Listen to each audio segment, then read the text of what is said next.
에스라를 공부하겠습니다.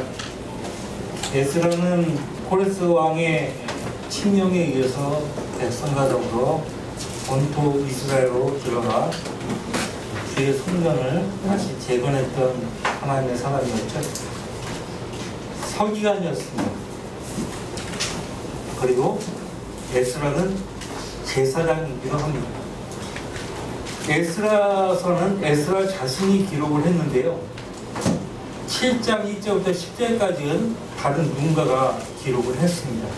그래서 다른 누군가가 7장 1절 말씀부터 10절까지의 내용을 삽입을 한 것입니다. 러서 목사님은 느헤미야일 가능성이 크다 그렇게 말을 하고 있습니다. 7장 1절에 보면은 3인칭으로 기록이 되어 있죠. 느헤미야를 사용하면 느헤미야는 자기 자신을 내가 이런 1인칭으로 기록을 하고 있는데 7장 1절에 에스라를 밝혀요. 그 전까지는 에스라의 존재에 대해서 다루지 않았다가 7장 2절에 이런 일 후에 페르시아의 아타스테르세스 왕의 집권 중에 수라의 아들 에스라 즉 아사라의 손자여 hilki야의 증손이요. 그 다음에 5절 끝부분을 보세요. 선임 제사장 아론의 16대 이 에스라가 그래서 아론의 가문이죠. 제사장이에요. 제사장. 선임 제사장이라는 얘기는 대제사장을 가리켜서 하는 말이죠. 그래서 6절에 이 에스라가 바벨론에서 올라왔으니 이는 이스라엘의 주 하나님께서 주셨던 모세의 율법에 익숙한 서기관인데 그에게 내린 주 그의 하나님의 도우시는 대로 왕이 그의 요구하는 것을 다 허락하였더라. 그래서 에스라가 누구라고 밝히고 있어요? 선임 제사장 아론의 16대 손이자 제사장이자 서기관이에요. 모세의 율법에 익숙한 서기관이에요. 거기 12절 말씀, 7장 12절. 이방 나라의 왕이 에스라가 어떤 사람인지 자세히 알고 있어요.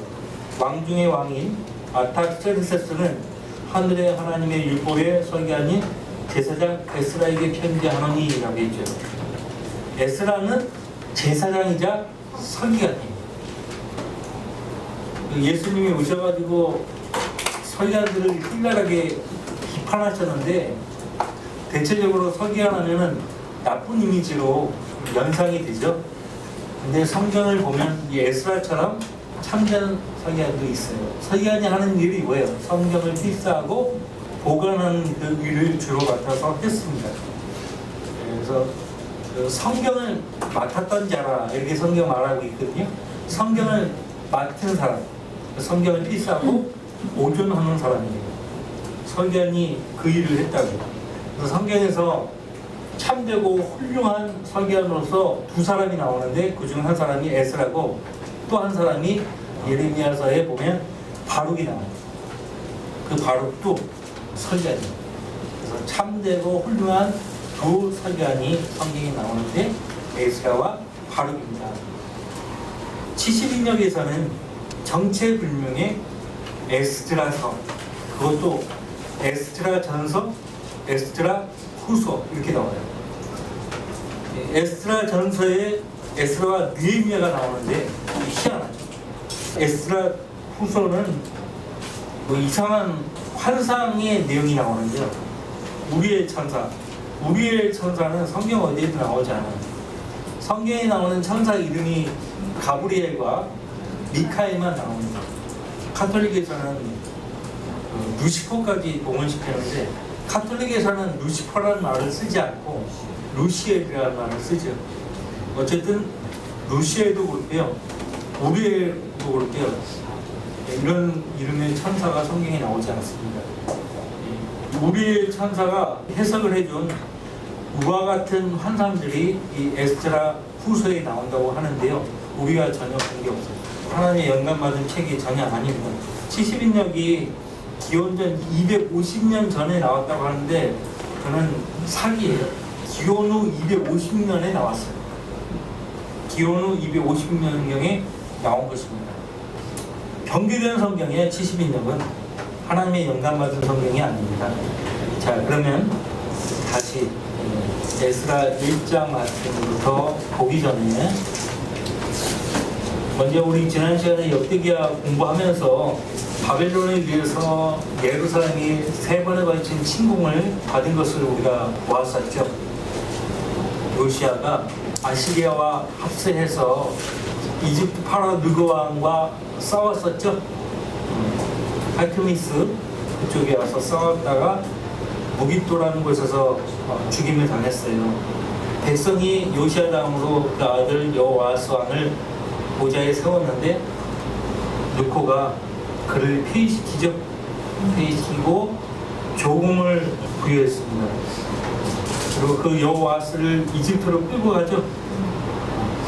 그 다음에 엘리야킴, 그 형 엘리야킴을 그 다음에 보좌에 세우고 그 이름을 여호야킴으로 바꿉니다.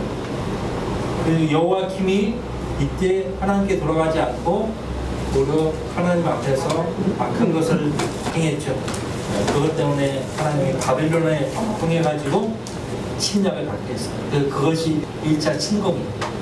여호야킴 때 1차 침공. 그것이 역대기야 36장 6절 말씀. 이것이 기원전 606년이고요. 두 번째 여호야킴 왕 때 598년에 두 번째 재침공을 했죠. 2차 침공이에요. 이때도 또 역시 주의 목전에 악을 행하니까 히드기야 왕 때 또 쳐들어옵니다. 이때는 완전히 어떻게 합니까? 바벨론을 함락을 시키고 불을 질러버리고 히드기야 왕을 두 눈을 그 아들 앞에서 떼버리고 바벨론으로 끌고 가죠. 그 전부터 상당수의 유대인들이 끌려갔어요. 1차 침공 때 다니엘과 그 세 친구들이 끌려갔습니다. 1차 침공 때. 그러니까 1차 침공 때는 유능한 사람들을 끌고 갔어요. 유능한 사람들을 끌고 갔다고. 3차에 거쳐서 침공을 한 기록이 역대기야 36장에 나옵니다. 3차 침공 때는 587년이에요. 기원전. 히드기야 때.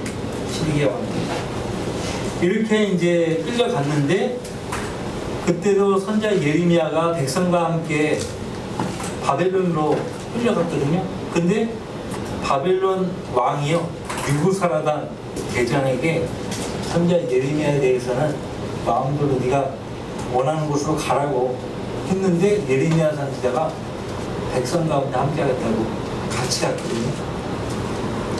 근데 이제 시드기야 왕 때 예레미야 선지자가 죄를 책망하면서 바벨론으로 갈 거라고, 끌려갈 거라고 예언했죠. 그러나 반드시 하나님이 70년 만에 다시 찾아오실 것이라고 예언했습니다. 그 내용을 우리가 마지막으로 봤죠. 그 덕에 이스라엘 땅이 안식을 70년간 누렸습니다. 역대기야 36장 22절 23절의 그 내용이요. 다시 에스라서 1장에 나옵니다. 에스라서 1장으로 오셔가지고 페르시아의 코레스 왕 제1년에 예레미야의 입에 통한 주의 말씀이 이루어지게 하시려고. 자, 이제 페르시아가요 바벨론, 그 다음에 아시리아 그 제국까지 다 이집트까지 전부 통일을 했죠. 그래서 땅이 엄청 넓어졌어요.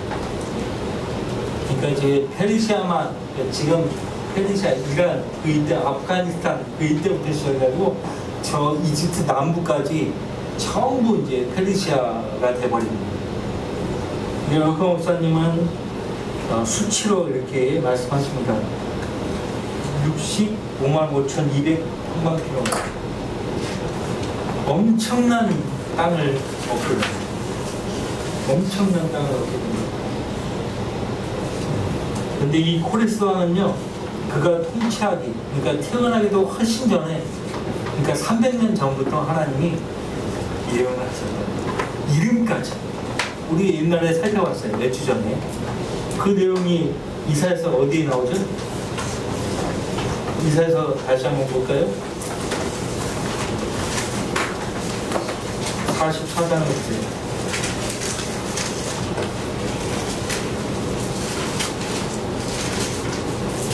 44장 28절 44장 28절 45장 1절까지 보겠습니다. 코레스에 관하여 말하기를 그는 나의 목자요 나의 모든 기쁨을 이행하리라 하며 예루살렘에게도 말하기를 너는 재건되리라 하고 성년에게는 내 기초가 놓여지리라 하느니라. 주가 그의 기름 부음 받은 자 곧 코레스에게 이같이 말하노라.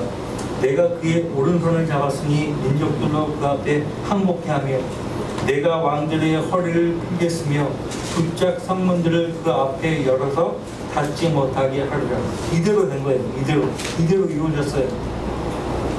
페르시아의 코레스 왕이 제1년 이제 바벨론과 고대 아시리아까지 다 거머졌기 때문에 성경에서는 코레스 왕을 바벨론 왕이라고 부르기도 해요. 바벨론 왕이라고 부르기도 합니다. 그러니까 세속사정 관점으로 보면은 코레스는 분명히 페르시아 왕이 맞는데 왜 성경은 바벨론 왕이라고 말을 하냐, 이거 성경이 틀린 거 아니냐, 이렇게 딴지를 거는 사람들도 있어요.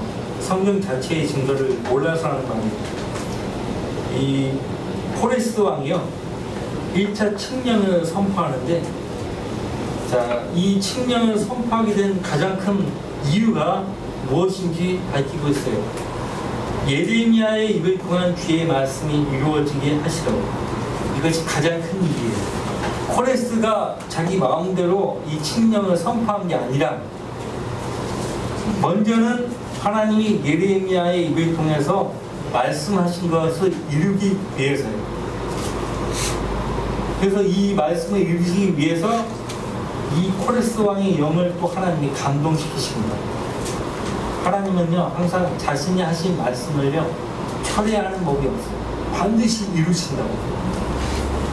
주의 입에서 나가는 모든 말씀은요 반드시 성취되어서 돌아와야 되는 거예요. 그것이 이사야서 55장의 말씀이에요. 이사야서 55장에서 그렇게 말씀하셨어요. 그래서 예레미야 입을 통한 주의 말씀이 이루어지게 하더라고요. 근데 예레미야서 어디에도 이런 말이 나와 있지는 않아요.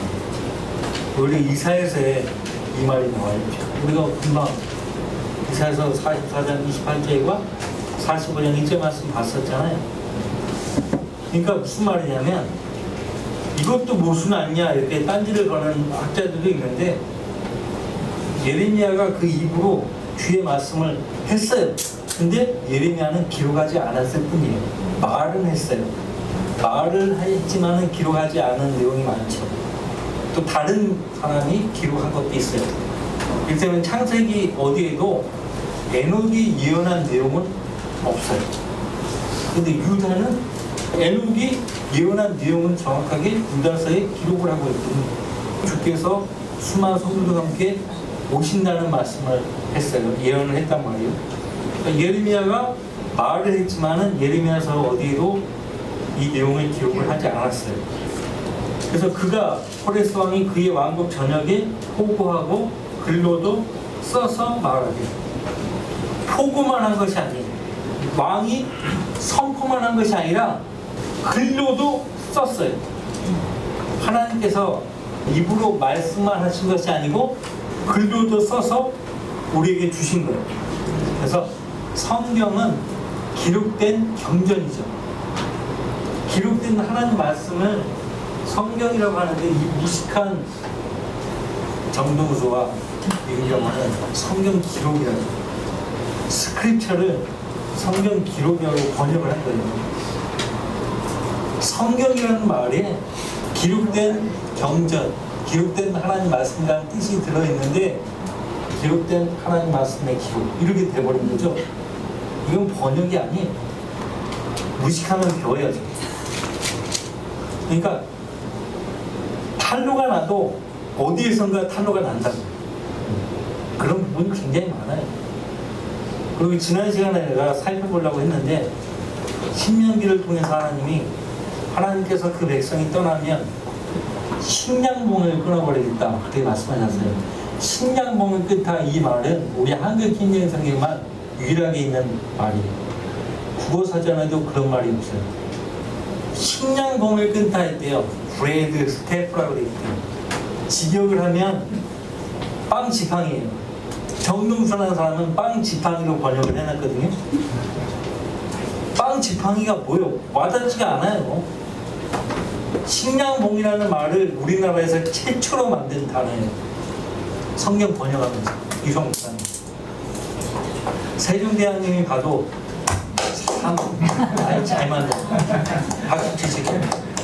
식량봉이라는 말은 이스라엘 그 땅에만 사용하는 말이고, 명줄 할 때 줄 이런 표현을 쓰죠. 밥줄, 명줄 이런 말을 쓰지. 명줄이 끊어졌다, 밥줄이 끊어졌다 이렇게 표현하지 지팡이라는 표현을 안 쓰잖아요. 브레드 스테이프를 빵 지팡이라고 그대로 번역하는 사람이 어디 있어요? 영감받지 않은 성경의 흔적이고, 식량봉 하면 그냥 머리 떠오르잖아요. 우리나라의 국어 사전에 등재되어야 돼요. 식량봉이라는 말. 자, 하나님께서요 기록을 했어요. 선지자 입을 통해서 말씀하신 것을 이사야 선지자로 하여금 기록하게 하시고, 또 코레스 왕이 선포할 때 직접 명령하고 그것을 글로 써서 보냈어요. 각 지방마다. 바벨론 땅에도 120개의 지방이 있었다 하죠. 페르시아는 그 이상이에요. 이집트 남부까지 먹었으니까. 그래서 그 내용을 보면은 1차 칙령 내용이에요. 이 1차 칙령이 기원전 536년이에요. 2절에 페르시아의 코레스 왕이 이같이 말하노라. 하늘의 주 하나님께서 세상의 모든 왕국들을 내게 주시고, 이것이 중요한 것입니다.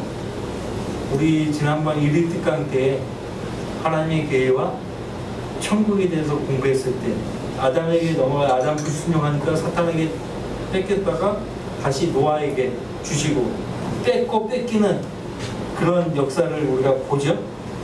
자, 지금 이 상황에서는 하나님이 페르시아의 코레스 왕에게 주신 거예요. 세계 역사의 중심 지역은 어디인가 하니까 중동아시아입니다. 중동아시아. 중동아시아에 하나님이 집중을 하고 계세요. 이사야서 40장에 보면은 민족들을 통 속에 한 방울 물에 불과하다 이렇게 말씀하셨거든요. 그냥 하찮게 보시는 거예요. 세상의 왕국들을, 민족들을 하찮게 보시는 거예요. 근데 하나님께서 이스라엘 민족과 연관된 모든 나라들을 하나님이 어떻게 해요? 간섭하고 있습니다. 간섭합니다. 이스라엘 땅과 연관해서는 항상 간섭을 하시는 거예요. 이스라엘 민족이 위급한 상황이 닥치면 미카엘 천사장이 출동하게 돼 있어요. 다니엘서에 나오죠. 이스라엘 민족을 대표하는 천사장이 있다고, 미카엘. 그러니까 항상 그 민족이 위기에 닥치면 하나님께서 가만히 계시지 않아요. 이스라엘 민족과 연관된 민족들, 그 민족들을 하나님이 예의주시하고 있다는 거예요. 자, 코레스 왕이 말합니다. 하늘의 주 하나님께서 세상의 모든 왕국들을 내게 주시고. 이것을 아는 것과 모르는 것은 엄청난 차이였어요. 느부갓네살 왕도 처음엔 몰랐어요. 근데 다니엘이 그 꿈에 대한 해석을 해주니까 아는 거예요. 그때 아는 거예요. 비로소. 느부갓네살 왕이 밝히잖아요. 코레스 왕처럼 밝히잖아요. 하나님께서 그 왕국들을 내게 주셨다. 밝히잖아요. 내게 명하여 유다 예루살렘에 있는 전을 그를 위하여 건축하라 하셨도다. 코레스 왕도요, 하나님의 명령을 받았다라고 말하고 있습니다. 세상 왕도 이스라엘 민족과 연관해서 어떤 일을 하라고 명하시면 해야 돼요. 근데 와서 1917년에 영국 조지 5세 왕도요, 발포 선언을 통해서요, 유대인들은 본토로 돌아가라고 명령을 했어요. 우연이 아닙니다. 근데 성경에 보면은 다니엘서도 그렇고요, 페르시아와 영국은 사자의 비유가 됩니다. 고대 페르시아는 현대 영국과 같은 거예요. 고대 페르시아가 흩어져 살았던 유대인들에게 본토로 돌아가라, 성전을 세우라 했던 것처럼 현대 와서 영국 왕에게 하나님이 역사하셔가지고 이스라엘은 자기 땅으로 돌아가라 이렇게 하는 거예요. 똑같아요. 이 일이 과거에만 그냥 끝난 게 아니에요. 앞으로 또 한 번 일어날 것입니다. 또 한 번 일어날 것입니다. 성경은요 미리 기록된 역사책이에요. 근데 역사는 항상 반복됩니다. 아니 세상 역사가들도 입이 닳도록 하는 말이 있어요. 역사는 반복됩니다. 그렇기 때문에 우리가 에스라, 느헤미야, 에스라를 통해서 확고하게 깨우쳐야 될 진리는 이 일은 반드시 재현된다는 거예요. 일어난다는 거예요. 그걸 아셔야 돼요. 근대 와서 영국 조지 5세 때 한 번 있었어요. 근데 그대로 끝나는 거 아니에요. 또 일어나는 것입니다. 그것이 다니엘서에 예언되어 있습니다. 자, 보세요. 신령의 내용을 계속 이어봅시다. 3절. 그의 모든 백성 중에 너희 가운데 있는 자가 누구냐? 그의 하나님이 그와 함께 하시기를 바라노니 그는 유다에 있는 예루살렘으로 올라가 예루살렘에 계신 이스라엘의 주 하나님의 전을 건축할지니라. 그는 하나님이십니다. 이방 나라의 왕들 가운데 정확하게 하나님이 어떤 분이신지 알았던 왕은 그렇게 많지가 않아요. 코레스 왕은 정확하게 안 거예요. 정확하게. 그는 하나님이십니다. 파라오 왕이 말하는 그 주 하나님은요 복수의 신이에요. 복수의 신. 여러 신들 가운데 하나. 근데 페르시아의 코레스 왕은 또 앞서 언급했던 바벨론 느부갓네살 왕은 하나님이 한 분이시다. 그분이 바로 하나님이시다. 정확하게 알았던 이방 나라의 왕이시다. 그는 하나님이십니다. 이거 굉장히 중요한 말입니다. 하나님은요 예루살렘에만 거하시기 때문에 하나님이 계셔야 할 성전을 다시 세워야 한다는 것이에요. 그가 기간은 어느 곳에라도 남아있는 자는 누구든지 그의 보좌의 사람들로 예루살렘에 있는 하나님의 전을 위하여 자원하는 재물 외에도 은과 금과 물건들과 짐승들로 그를 돕게 할지니라 하였더라. 자, 이미 721년에 북 10지파는 아시리아에 의해서 사로잡혀 갔어요. 어떤 상황이 있는지 모르겠어요. 어떤 상황이 있는지 모르겠고, 자, 남은 자들로서 지금 유대 백성인데 이미 바벨론 땅에 끌려왔고 이제 페르시아가 이제 점령을 한 거예요. 지금 10지파 이스라엘 사람들은 어디에서 뭘 하고 있는지 모르겠어요. 근데 그들 가운데 개별적으로는 이 칙령을 들었고 보았을 거라고.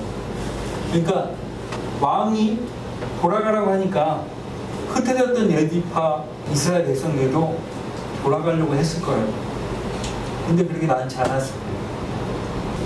자, 이 에스라서 느헤미야서는요 학개서와 스가랴서와 같이 보셔야 돼요. 학개 선지자, 스가랴 선지자, 스가랴서의 대제사장 여호수아, 그다음에 수룹바벨이 나오죠. 예. 다 이때 에스라와 함께 유다 땅으로 들어간 사람들이에요.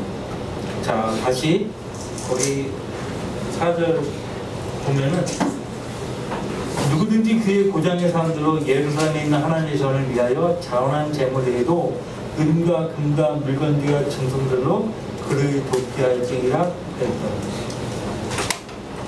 본토로 돌아가는 유대인들을 페르시아인들은 누구나 도우라. 누구나 도우라. 그렇게 말하고 있죠. 자, 자원하는 재물이라는 말이 나오죠. 자원하는 재물. 성경에는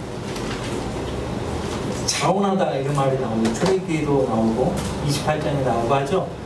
자원하다, 다른 말로 하면 기꺼이 드리는 그 마음, 그것이 자원이에요. 자원. 누가 봉사합니까? 마음에서 우러나와 하는 거거든요. 성경에는 자원하는 재물 이런 표현은 많이 나오지만 하나님의 주권, 하나님의 절대 주권이라는 표현은 나오지 않습니다. 하나님의 주권이라는 표현은 누가 사용하냐면 칼빈주의자들이 쓰는 거예요. 성경 어디에도 하나님이 기꺼이라는 말은 없어요. 성경 본문에는 없는 말이에요. 성경적인 용어가 절대 아니에요. 그걸 아셔야 돼요. 자, 자원하는 재물에는 그냥 나오죠. 누구든지라는 말도 나오고, 그죠? 5절, 그리하여 유다와 베냐민의 족장들과 제사장들과 레위인들이 하나님께서 영을 일으키신 모든 사람들과 더불어 예루살렘에 있는 주의 전을 건축하러 올라가려고 일어났더니, 예루살렘에 있는 주의 전을 건축하러 올라가려고 일어났더니, 3차 침공 때 군과 함께 주의 전도 다 불살라 버렸습니다. 그래서 다시 건축을 해야 되는 거예요. 70년 동안 피로 얼룩진 이스라엘 땅을 하나님께서 깨끗하게 하신 거예요. 깨끗하게 재생을 하신 거죠. 일반적으로 이 지구가, 이 땅이 완전히 재생이 되는 때는 언제가 1000년하고, 근데 그 집약적으로 이스라엘 땅만큼은 무제한 피가 흘려졌고 안식을 누리지 못한 탓에 안식이 필요했다고. 그래서 70년 동안 안식을 하게 하셨고, 이제 다시 그 백성은 돌아가야 된다. 6절 말씀에 또 자원하여 이런 말이 또 나옵니다. 그들 주위에 있는 모든 자들이 자원하여 바친 것들 외에도 은그릇들과 금과 물건들과 진성들과 보물들로 그들의 손을 가게 하여 주더라. 보물들, 하나님이 관장하고 있음을 아셔야 됩니다. 다 관장하고 있는 거예요. 1948년 5월 14일 날 이스라엘이 국가로 독립을 할 때도 하나님께서 완전히 다 관장을 하신 거예요. 그때 당시의 역사들을 살펴보세요. 완전히 관장하신 거예요. 이스라엘이 독립할 수밖에 없도록 완전히 관장하신 거예요. 현대에 와서 우리를 하여금 그걸 보여주시는 거예요. 성경은 역사책이에요. 성경의 모든 예언은 미리 기록된 역사예요. 이 사실을 분명히 아셔야 돼요. 그래서 유대인들이 다시 그 본토로 돌아갈 때에 지금 그 유대인들이 살고 있는 거기 사람들은 유대인들이 돌아가서 하나님의 전을 지을 수 있도록 물질적으로 도우라고, 지원하라고 코레스 왕이 딱 칙령을 선포해버려요. 그러니까 이 칙령대로 순종해야 돼요. 이 칙령대로 하지 않으면 큰일 납니다. 감옥에 갇히거나, 이 코레스 왕 때, 이 페르시아 왕 때요, 정보란 말 있잖아요. 페르시아 왕 때부터 시작됩니다. 에스더에 나옵니다. 에스더 이제 우리 공부할 텐데 에스더에 나와요. 왕이 칙령을 딱 선포하고, 그 칙령 문서에 도장을 찍잖아요. 그러면 그 문서가 전 지방으로 가야 되거든요. 그러면 가려면 우리 뭐 구파발 막 얘기하잖아요. 말을 타고 아주 신속하게 가야 돼요. 빨리 가야 돼요. 엄청나게 빨리 가야 되고, 만약에 그 소식을 전하는 자 있잖아요. 그 사람을 막으면 그 사람은 누구든지 다 죽어야 돼요. 소식을 선포했어요. 근데 소식이 제때에 도착이 안 되잖아요. 그러면 이제 소식을 맡은 자도 죽어야 되고, 그 사람을 방해했던 모든 사람들도 발권, 세권해가지고 다 제거당합니다. 근데 굉장히 무서웠다고 해요. 페르시아 왕. 그러니까 이 왕이 선포하고 문서에 서명한다. 이거는 엄청납니다. 하물며 하나님께서 그분의 종을 통해서 말씀하시고 기록하신 이 성경에 누군가가 여기다가 가하고 삭제하고 한다, 병기시킨다. 이거는 정말 천벌받을 짓이에요. 요한계시록 22장에서 사도 요한이 그거에 대해서 이야기하잖아요. 그의 부분을 제하여 버리시리라. 그의 부분을 제하여 버리시리라. 그 말씀까지 하나. 다음 주에 이어서 계속 공부하도록 하죠. 오늘 배운 내용에 대해서 이제 규제를 잘 읽어보시고 또 다음 주 할 내용도 읽어보시기 바라요. 읽어보시기 바랍니다. 다음 주에는 2장을 다 나가도록 할 테니까 1장과 2장을 다 나갈게요. 2장까지 교재는 뭐 몇 페이지 안 되는데 내용이 참 무거운 내용이니까 한번 이해될 때까지 여러분 반복해서 읽어보십시오. 읽어보시고 오늘 부가적으로 마태복음 2장 무화과나무의 비유에 대해서 상세하게 설명을 해야 되는데 오늘 본문만 이야기하다 보니까 지금 못했습니다. 다음 주에 또 마태복음 2장 내용까지 세세하게 다뤄보도록 하겠습니다. 자, 그러면 기도하고 마치겠습니다.